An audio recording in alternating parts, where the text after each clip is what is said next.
उत्तराखंड में प्रचंड बहुमत की भारतीय जनता पार्टी की सरकार है और इनका तो बस अहंकार कहां कहां सर चढ़ के बोल रहे हैं। सल्ट के विधायक महेश जीना, जिनके भाई दरअसल वहां के थे विधायक, उनके मृत्योपरांत इनको टिकट देकर इन्हें विधायक बनवाया गया। अब इनकी हनक देखिए, क्योंकि भाजपा के नेता हैं और कैसे टेंडर अपने परिजन या अपने मित्र उनको दिलवाने के लिए भाजपा कार्य करती है। इसमें आईएएस एसोसिएशन उत्तराखंड कैडर की तरफ से एक पत्र लिखा गया है, जिसे साइन किया है अध्यक्ष आनंद बर्धन और अरविंद सिंह घियान की सचिव ने।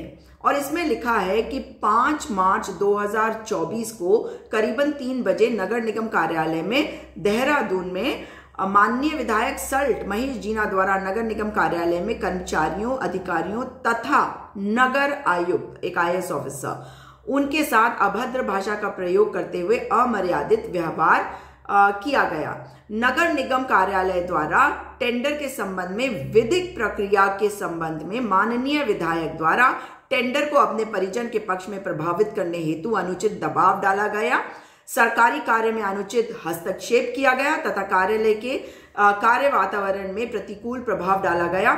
इस प्रकार का अमर्यादित कृत्य जहां एक ओर कार्यपालिका एग्जीक्यूटिव मशीनरी की विधिक प्रक्रिया में अवैध हस्तक्षेप करता है, साथ ही कर्मचारियों और अधिकारियों के मनोबल पर कुप्रभाव डालता है। आईएएस एसोसिएशन इस कृत्य की घोर निंदा करता है।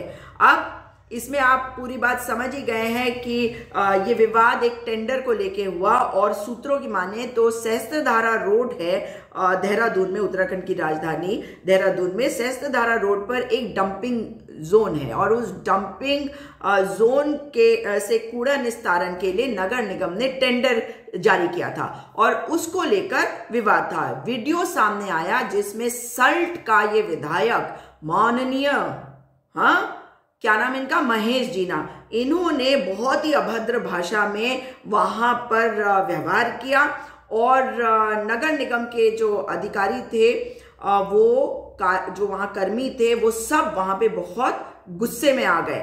और ऑब्वियस है कि गुस्से में आएंगे अगर किसी अधिकारी के साथ आप बदतमीजी करेंगे।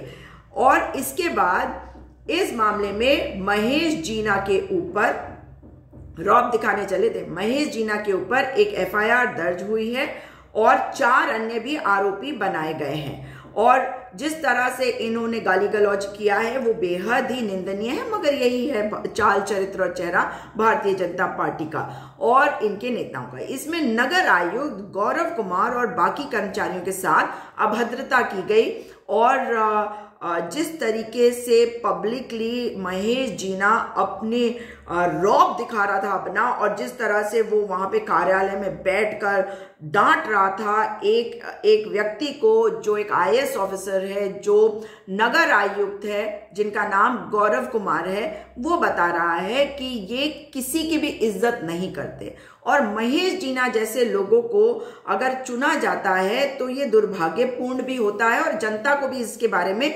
सोचना चाहिए।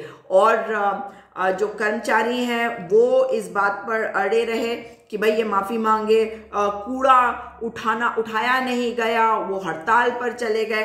मगर भारतीय जनता पार्टी के नेताओं को क्या फर्क पड़ता है? मुख्यमंत्री जी आपको क्या फर्क पड़ता है? आपका विधायक बदतमीजी करे तो करे, आपकी तरफ से तो एक भी स्टेटमेंट नहीं आया है। हाँ, क्या करें, अब आपके रहते हुए तो कभी हल्द्वानी की घटना हो जाती है, कभी किसी पत्रकार को उठा लिया जाता है, मगर अंकिता भंडारी के मामले में जो वीआईपी है उसका नाम नहीं बताया जाता। उसके लिए तो कितनी बेशर्मी दिखाते हैं प्रेमचंद अग्रवाल, जिनके ऊपर खुद इतने आरोप है, जो सड़कों पे जाकर लोगों की पिटाई कर देते हैं। बताइए, ऐसे बदतमीज तो मंत्री हैं इनके। और एक संघी के उन्होंने उठाकर पिटाई कर दी थी सड़क पर और कोई कार्रवाई नहीं हुई। और इन्होंने जो बैकडोर भर्ती करी थी उस पर इतने बड़े सवाल लग चुके हैं, उस पे मामले में हाईकोर्ट से भी अब सवाल पूछे जा रहे हैं क्योंकि कार्रवाई नहीं हुई। भाई, जो मंत्री है उस पर कार्रवाई नहीं होगी तो जिम्मेदारी किसकी होगी? मगर प्रेमचंद अग्रवाल पर जब कार्रवाई नहीं हुई तो महेश जीना तो छोटा मोटा इंसान है, उसके सामने उसको तो वैसे ही बचा लिया जा सकता है, जबकि छोटा मोटा सा विधायक है तो उसको निपटाया भी जा सकता था और उसके खिलाफ कार्रवाई करी भी जा सकती थी ताकि पॉजिटिव संदेश लोगों में जानता कि अगर आप अधिकारियों के साथ गलत करेंगे तो आपके खिलाफ कार्रवाई होगी। मगर क्या करें, हमारे मुख्यमंत्री जी शायद ऐसा नहीं सोचते।